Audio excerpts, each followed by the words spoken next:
വെഞ്ഞാറമൂട് കൂട്ടക്കൊലപാതകത്തിൽ പ്രതി അഫാന്റെ കസ്റ്റഡി ആവശ്യപ്പെട്ട് വെഞ്ഞാറമൂട് പോലീസ് നാളെ കോടതിയിൽ അപേക്ഷ നൽകും. അഫാന്റെ അമ്മയെ ഉപദ്രവിച്ചതും അനിയന്റെയും പെൺസുഹൃത്തിന്റെയും കൊലപാതകം അന്വേഷിക്കുന്നത് വെഞ്ഞാറമൂട് പോലീസാണ്. മാനസ മനോജ് വിവരങ്ങളുമായി ചേരുന്നുണ്ട്. മാനസ, കഴിഞ്ഞ ദിവസം അഫാന്റേതായിട്ടുള്ള ഒരു മൊഴി പുറത്തു വന്നിരുന്നു.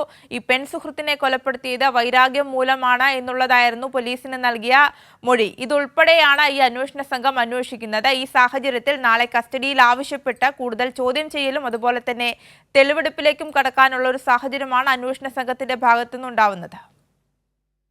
തീർച്ചയായും ആര്യ സൂചിപ്പിച്ചതുപോലെ തന്നെ ഈ വെഞ്ഞാറമൂട് കൂട്ടക്കൊലപാതക കേസിൽ അഫാന്റെ കസ്റ്റഡി അപേക്ഷ നാളെ നൽകാൻ തന്നെയാണ് തീരുമാനം.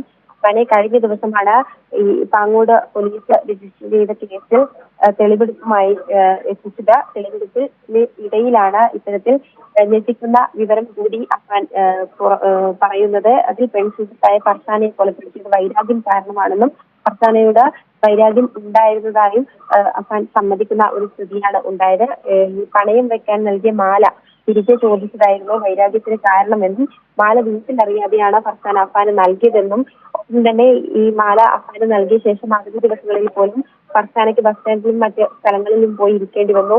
ഒപ്പം തന്നെ ഫർസാനയുടെ മാതാവ് മാല കഴുത്തിലില്ലാത്തത് ചോദ്യം ചെയ്യുമെന്ന് പേടിച്ചിട്ടായിരുന്നു അങ്ങനെ ചെയ്തത് എന്നടക്കമുള്ള കാര്യങ്ങളാണ് കഴിഞ്ഞ ദിവസം തെളിവെടുപ്പിനിടെ അഫാൻ പോലീസിന് നൽകുന്ന വിവരം. അതുകൊണ്ട് തന്നെ ഇത്തരത്തിൽ കൂടുതൽ വിവരങ്ങൾ പോലീസിന് ചോദിച്ചറിയേണ്ടതുണ്ട്.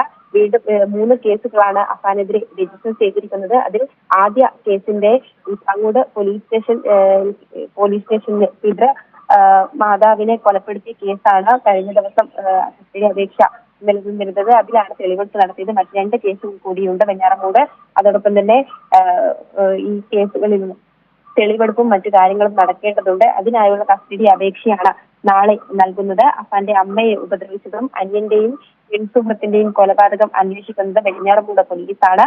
ഒപ്പം തന്നെ പെൺസുഹൃത്തായ ഫർസാനയെ കൊലപ്പെടുത്തിയത് വൈരാഗ്യം കാരണമാണെന്ന് പറയുമ്പോഴും വീണ്ടും ചോദ്യം ചെയ്യലിനായി പ്രതിയെ ആവശ്യപ്പെടുമെന്ന് തന്നെയാണ് പോലീസ് അറിയിച്ചിരിക്കുന്നത്. ഏതായാലും നാളെ കസ്റ്റഡി അപേക്ഷ നൽകാൻ തന്നെയാണ് പോലീസിന്റെ തീരുമാനം. ശരി, മാനസ മനോജാണ് വിവരങ്ങൾ നൽകിയത്.